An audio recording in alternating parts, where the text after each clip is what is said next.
Hello friends, welcome to my channel Nagin Group of Education.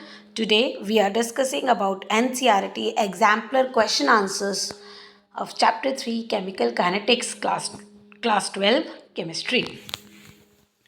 Now here the question number 33, state a condition under which a bimolecular reaction is kinetically first order reaction कि आपके हिसाब से biomolecular reaction कब एक first order reaction हो जाती है।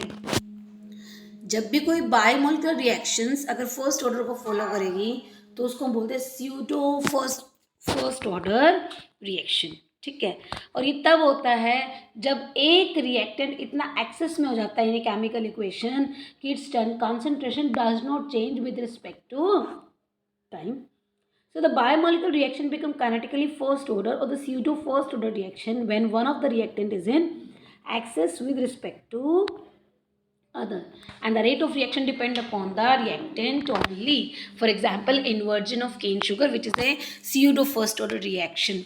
Hydrolysis of ester, which is also the pseudo first order reaction. Now next question. Write the rate equation for this reaction. 2a plus b give rise c, and if the order of the reaction is 0, order of reaction क्या कहता है, वो 0 है. सो क्योंकि हमें पता है rate is equal to rate constant each term directly proportional to concentration of reactant and each terms raised to its power. But क्योंकि रिएक्शन 0 ऑर्डर है तो इसका मतलब इसकी पावर क्या पाएंगी, 0 order. Next, how can you determine the rate law of the following reaction. आप rate law कैसे डिटर्मिन करोगे, 2NO plus O2 give rise to NO2.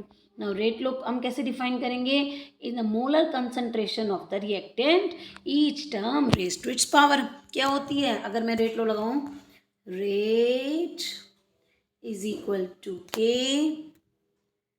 NO O2 और पावर क्या हो जाएगी इसके स्क्वायर. यही होती है रेट लॉ. ठीक है, नाउ हियर विच मे और may not be the same, but जरूरी नहीं है कि वो जो पावर होती है वो सेम भी हो सकती है एज इन द स्टैकोमेट्री, और नहीं भी हो सकती है. Now this is called the rate law. We can measure the rate of a reaction as a function of the initial concentration. ठीक है, हम रेट लो कैसे निकालते हैं, हम कंसंट्रेशन को फिक्स रखते हैं either one of the reactant. एक रिएक्टेंट की कंसंट्रेशन फिक्स करके दूसरे की चेंज करके we can easily find out the concentration of a reactant और the rate law of a reaction. Now, which type of reactions the order and molecularity have the same value. Order और molecularity कैसी होती है for the elementary reaction. जो reaction single step में होती हैं, वो जो सिंगल स्टेप में होने वाली रिएक्शन जिसको हम बोलते हैं elementary reactions, this have the same molecularity and the same order of reaction.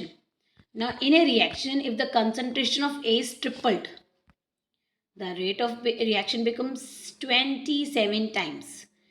तो what is the order of reaction, है ना.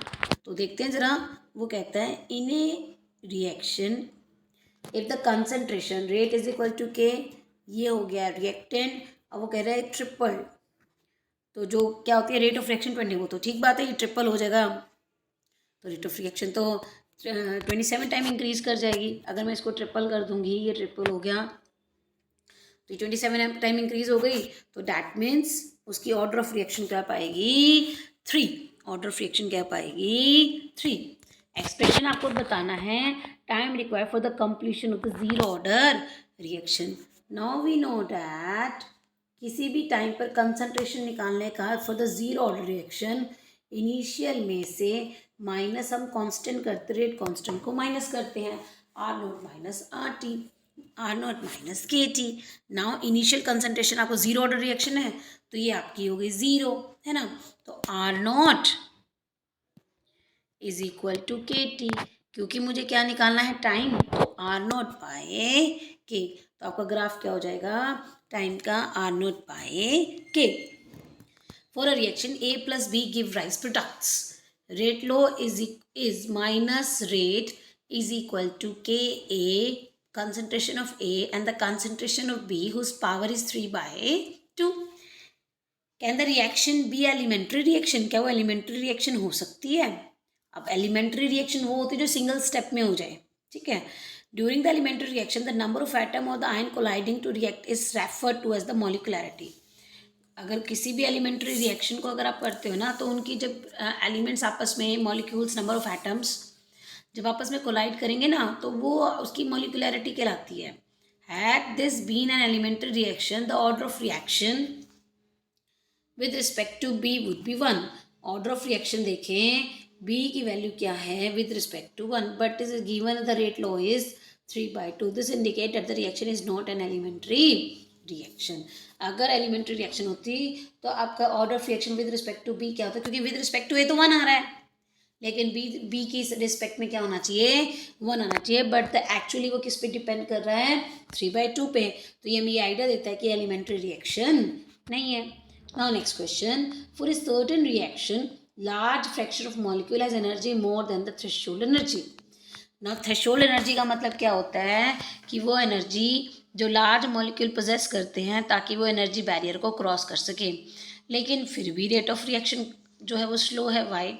क्योंकि जितनी ज़्यादा थ्रेशोल्ड एनर्जी को क्रॉस करेंगे, एक्टिवेटेड एनर्जी को क्रॉस करेंगे, उतनी ज़्यादा क्या बनाएंगे, प्रोडक्ट। तो apart from the energy consideration the colliding molecule must have the proper orientation. अब एनर्जी का फैक्टर तो उन्होंने फुलफिल कर लिया, क्योंकि जब भी कोई प्रोडक्ट बनता है तो 2 कंडीशंस फुलफिल होनी चाहिए। एक, energy must be greater than the threshold frequency, threshold energy मतलब मिनिमम एनर्जी से ज़्यादा होना चाहिए। दूसरा, प्रॉपर ओरिएंटेशन भी तो होना चाहिए ना। अब थ्रेशोल्ड एनर्जी का तो इन्होंने कंप्लीट कर दिया मॉलिक्यूल्स ने कि भी उसके पास है, लेकिन there will be no proper orientation. तो प्रॉपर ओरिएंटेशन नहीं हुआ होगा इफेक्टिव कोलिजन के लिए, इसलिए रेट ऑफ रिएक्शन कैसी है, स्लो है। जीरो ऑर्डर रिएक्शन के लिए will the molecularity be equal to zero, molecularity zero हो सकती है? नो, क्योंकि अगर रिएक्शन मॉलिक्युलैरिटी है तो कोई ना कोई तो मॉलिक्यूल्स होगा जो रिएक्शन करेगा। तो मॉलिक्युलैरिटी कैन नेवर बी जीरो और the fractional number. Now here A converted into P, reactant A versus time, plot दे रखा है A से टाइम की तरफ आता हुआ। Answer the following question on the basis of this graph. तो आपको बताना what is the order of reaction. Now हमें पता है कि जब हम जीरो ऑर्डर रिएक्शन पढ़ते हैं तो हमारा क्या होता है, R is equal to R0 minus KT।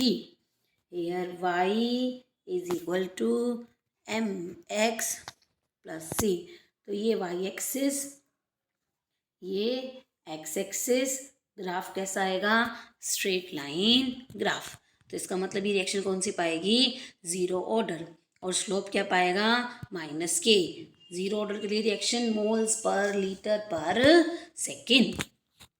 Now next question, the reaction between H2 and O2 is highly feasible. Reaction जो है ना H2O2 की हाईली फिजिबल है, yet allowing the gas to stand at room temperature. लेकिन वो अलो कर रहे हैं गैस को रूम टेम्परेचर पे in the same vessels, does not lead to the formation of water. Same vessel में लेकिन फॉर्मेशन ऑफ वाटर नहीं, फिर भी नहीं होता, तो एक्सप्लेन करो। अब क्या है, reaction H2NO2 is highly feasible yet allowing the gas at stand at the room temperature in the same vessel. तो हमें कहते हैं कि H2O2 की रिएक्शन तो हाईली फिजिबल होती भी है भाई, H2O2 कंबाइन करेगा वाटर बनेगा, लेकिन इसी H2O2 के मॉलिक्यूल को सेम वेसल में रख दें, ठीक है, लेकिन रूम टेम्परेचर पे फिर ये रिएक्शन होती ही नहीं है। तो क्योंकि किसी भी रिएक्शन को करने के लिए क्या होना चाहिए उसको, उसकी एक्टिवेशन एनर्जी। तो this is because activation energy for this reaction is very high at room temperature. Why does the rate of reaction increases with the increase of temperature, क्योंकि जैसे जैसे टेम्परेचर बढ़ेगा तो वो एनर्जी बैरियर को cross कर जाते हैं पार्टिकल्स और किस में बदल जाते हैं, प्रोडक्ट में, इसलिए रेट ऑफ रिएक्शन इंक्रीज कर जाती है। At the higher temperature larger molecules colliding particles can cross the energy barrier, वो क्रॉस कर जाते हैं एनर्जी बैरियर को, और वो कौन सा होता है, एक्टिवेशन एनर्जी, जिससे रिएक्शन फास्टर हो जाती है। Oxygen available in the plenty in the air, air में बहुत है भाई, yet fuel do not burn, लेकिन फिर भी फ्यूल बर्न नहीं होता, क्यों, क्योंकि एक्टिवेशन एनर्जी वेरी हाई होती है इनकी एट रूम टेम्परेचर पे, हाई होगी, ठीक है ना, अगर नहीं तो रूम टेम्परेचर पे लो हो जाएगी तो ये तभी जल जाएंगे, तो इसलिए एक्टिवेशन एनर्जी वेरी हाई होती है इनकी रूम टेम्परेचर पे। Now next is, why is the probability of the reaction with molecularity. Why is the probability of the reaction with molecularity higher than 3 very rare? भाई probability जो reaction की होती है जिसकी मोलिकुलरिटी 3 से ज़्यादा हो वो रेयर ही है. अब नेचुरली बात है the probability of more than 3 molecules colliding simultaneously is very small. क्योंकि जितने ज़्यादा पार्ट मॉलिक्यूल्स होंगे उन मॉलिक्यूल्स के बीच में उतने ही ज़्यादा क्या होंगे, कोलिजन. तो लेकिन पॉसिबिलिटी कि भाई जो कोलिजन करें वो इफेक्टिव भी कोलिजन होंगे, क्योंकि जितने ज़्यादा मॉलिक्यूल्स होंगे इफेक्टिव कोलिजन की रेट जो होती है वो कम होती चली जाती है. तो hence possibility of molecularity being 3 is very low. Now next, why does the rate of any reaction generally decreases with the course of reaction? भाई rate of reaction generally decrease क्यों करती है during the course of reaction? तो rate of reaction हमेशा depend करती है reactor के concentration पर. तो धीरे धीरे रिएक्टर की कंसनट्रेशन डिक्रीज करती है, इसलिए रेट ऑफ रिएक्शन भी क्या हो जाती है, डिक्रीज करती है. Now the thermodynamic feasibility of the reaction alone cannot decide the rate of reaction. अगर मैं थर्मोडायनेमिक फिजिबिलिटी की बात करूँ ना कि del G should be negative, है ना, del H should be negative, इनको बोलते हैं थर्मोडायनेमिक फिजिबिलिटी. अगर किसी रिएक्शन की थर्मोडायनेमिक फिजिबिलिटी को अकेले देखूँ तो can not decide the rate of reaction. तो वो रेट ऑफ रिएक्शन को डिसाइड ही नहीं करते. तो explain with the help of one example. Thermodynamically, the conversion of diamond to graphite is very highly feasible. Diamond को ग्रेफाइट में बदलना highly feasible है, but this reaction is slow because of its activation energy is very high. Why the redox reaction of KMnO4 versus oxalic acid? We heat oxalic acid solution before starting the titration. Naturally बात है temperature बढ़ेगा तो activation energy को cross करेंगे particles collide करके, और जितना activation barrier को क्रॉस करेंगे तो रेट ऑफ रिएक्शन फास्ट हो जाएगी. तो reaction between KMnO4 and oxalic acid is very slow. तो raising the temperature you can increase the rate of a reaction. Why can't molecularity of any reaction be equal to 0? भाई जो molecularity होती है किसी भी रिएक्शन की वो zero के इक्वल क्यों होती है? तो भाई ज़ीरो के इक्वल क्यों नहीं होती है molecularity? Now molecularity means number of molecules that take part in the any particular reaction in the elementary step में. Now how is it possible? For this we can require at least single molecule. इसके लिए तो at least single molecule तो चाहिए, क्योंकि जब तक molecule आपस में कोलाइड नहीं करेगा तो प्रोडक्ट नहीं बन रहेगा, और अगर प्रोडक्ट बन रहा है तो कोलिजन बड़ा ज़रूरी है. तो कम से कम एक मोलिक्यूल तो चाहिए ना कोलाइड कर सके, तो इसलिए मोलिकुलरिटी कभी भी ज़ीरो नहीं होती है. Now next question, why is applicable only for the elementary reaction and odor is applicable for elementary as well as complex? जो मोलिकुलरिटी है वो तो एलिमेंट्री रिएक्शन के लिए लियो, लेकिन जो कॉम्प्लेक्स रिएक्शंस हैं उसके लिए एप्लीकेबल करो वो ऑर्डर ऑफ रिएक्शन भी और मोलिकुलरिटी भी. How is it possible? Now a complex reaction proceed a number of elementary reaction. जो कॉम्प्लेक्स रिएक्शन होती है बड़े सारे स्टेप में चलती है और ईच स्टेप अपने आप में एक सिंगल स्टेप है, और जबकि एलिमेंट्री रिएक्शन तो सिंगल स्टेप में चलती है. तो number of molecules involve in each elementary reaction भी डिफरेंट. जितने आपने स्टेप लिए हैं वो स्टेप डिफरेंट होगा, ठीक है, लेकिन मोलिकुलरिटी ऑफ ईच स्टेप में भी डिफरेंट, इसलिए मोलिकुलरिटी हर एक स्टेप की डिफरेंट होती चली जाती है. Therefore discussion of molecularity of overall complex reaction is meaningless. इसलिए हम मोलिकुलरिटी की ओवरऑल रिएक्शन में बात करें ना तो मीनिंगलेस है, क्योंकि जैसे स्टेप चेंज होगा मोलिकुलरिटी चेंज हो जाएगी. But on the other hand order of reaction is determined the slowest step. जो ऑर्डर ऑफ रिएक्शन होती है वो कौन फॉलो करता है? Slowest step. तो स्लोएस्ट स्टेप में जो रिएक्शन होगी, जो रिएक्टेंट होगा, उसी की कंसंट्रेशन पे पर्टिकुलर रिएक्शन जो होती है वो डिपेंड करता है. So in its mechanism, and it is not meaningless even in case of complex reaction. Now why can we not determine the order of reaction by taking into consideration the balanced chemical equation? अगर मैं balance chemical equation consider ना करूँ ना तो हम determine ही नहीं कर सकते ना. Balance chemical equation leads to the incorrect order.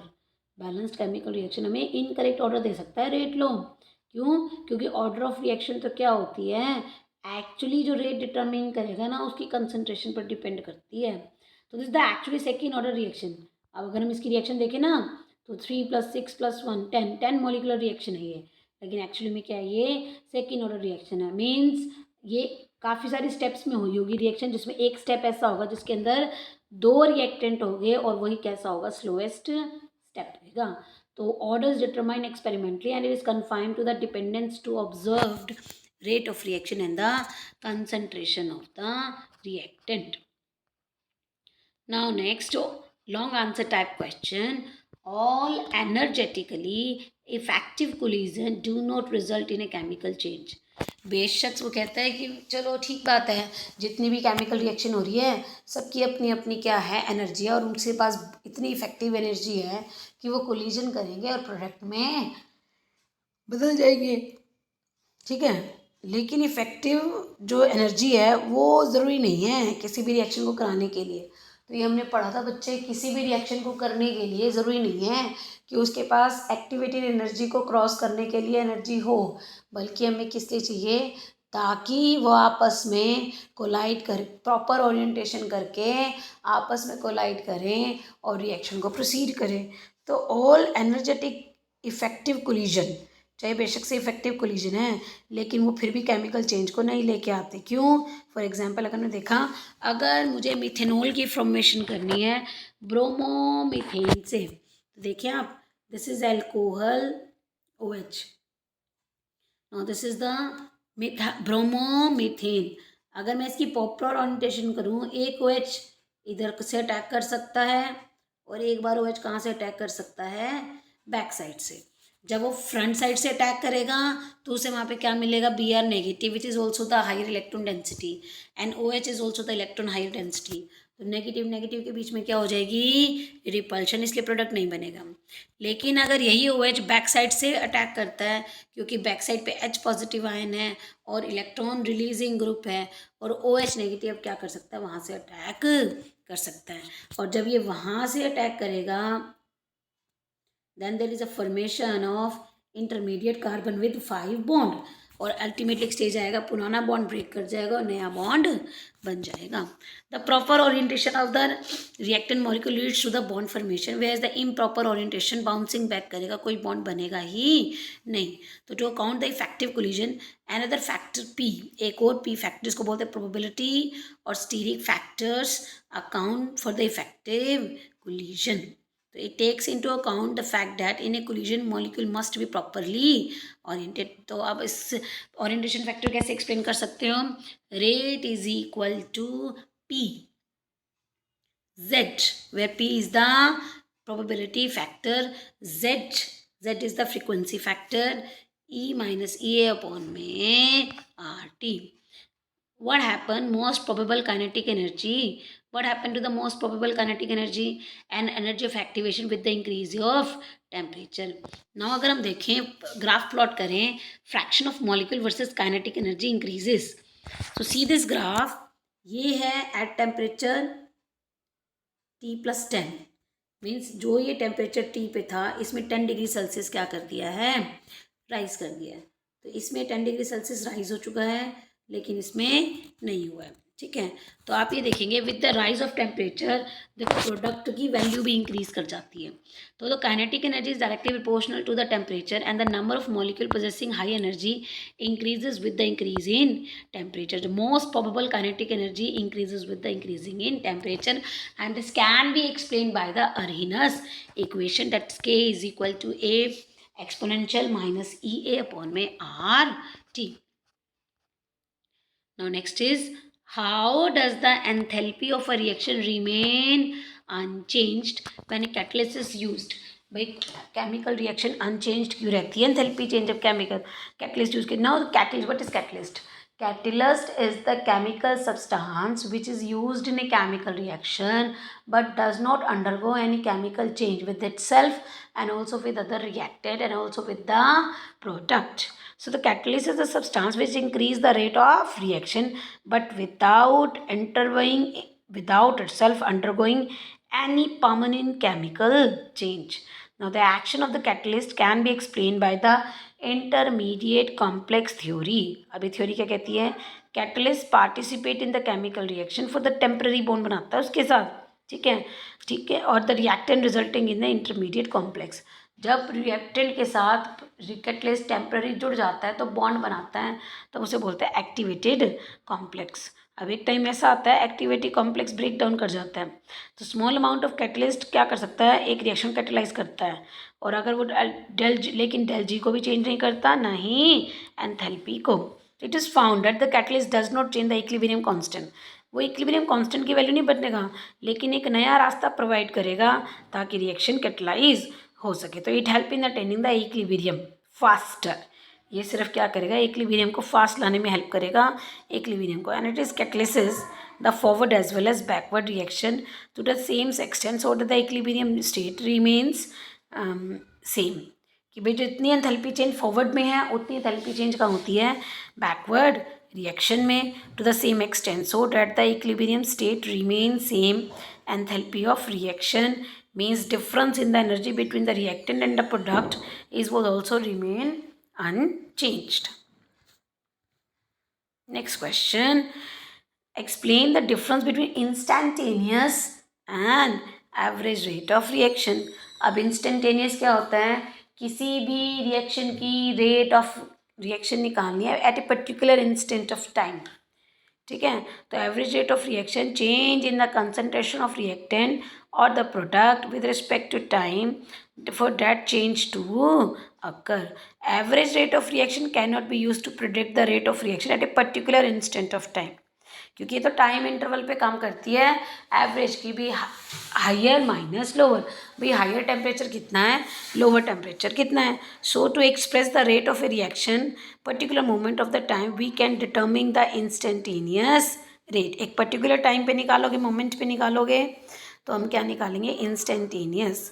It is obtain when we consider the average rate at the smallest time interval से डी टी, ठीक है। एवरेज रेट ऑफ रिएक्शन क्या होगी, D X by D T, where D X is the rate of change of concentration with respect to time. Clear? With the help of an example, what you mean by pseudo first order reaction. Now reactions जो actually में bimolecular second order reaction नहीं है but follow कर रही है second order reaction को, तो उसे बोलते हैं pseudo first order reaction. Reaction जो अपीयर होती है सेकेंड ऑर्डर में बट एक्चुअली में वो फर्स्ट ऑर्डर रिएक्शन होती हैं, तो उन्हें हम क्या बोलते हैं, first order reaction. This conditions occur when you use one of the reactant in a chemical reaction in the excess form. For example hydrolysis of ester, ठीक है। तो इसमें देखिए तो कंसंट्रेशन सिर्फ किस पे डिपेंड करती है, एस्टर पे डिपेंड करती है, वाटर पर डिपेंड नहीं करती है। So students, I hope that you understand this question. अगर मेरा वीडियो आपको पसंद आया हो तो कृपया मेरे वीडियो को लाइक कीजिए, सब्सक्राइब कीजिए, शेयर कीजिए। Okay, bye bye.